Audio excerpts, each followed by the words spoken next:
एक शहर में एक लोहार रहता था। उसका एक 16-17 बरस का बेटा था। दोनों साथ मिलकर दुकान में काम करते। एक दिन काम करते करते बेटे ने अपने पिता से पूछा, पिताजी मनुष्य की कीमत क्या है?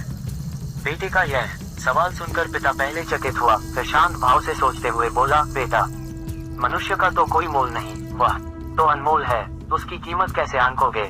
बेटा पिता के इस उत्तर से संतुष्ट नहीं हुआ। उसने फिर सवाल किया, पिताजी, क्या सभी मनुष्य अनमोल हैं?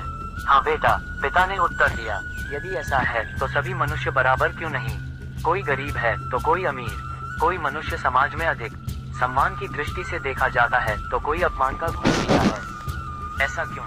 बेटे ने पूछा। पढ़ें, शिक्षक की सीख शिक्षाप्रद कहानी।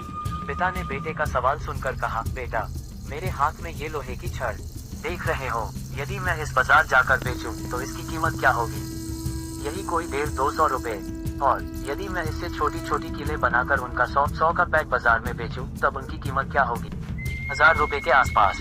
और यदि मैं इससे लोहे के स्प्रिंग बनाकर बेचूं तब उनकी कीमत क्या होगी? अलग अलग तरह के स्प्रिंग की कीमत अलग अलग होगी, मगर किलो से काफी ज्यादा।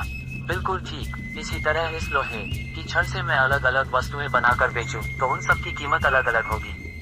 यही बात मनुष्यों पर भी लागू होती है। मनुष्य जो भी रहा हो वह जीवन में जैसी शिक्षा प्राप्त करता है, जैसे गुणों का विकास करता है और स्वयं को उनके अनुसार ढालकर जो बन जाता है वही उसकी कीमत होती है।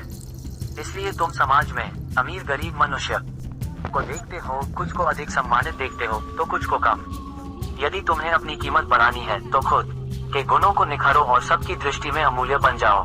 सीख, आपके गुण ही आपको मोल निर्धारित करते हैं, इसलिए अपने गुणों को निखारो।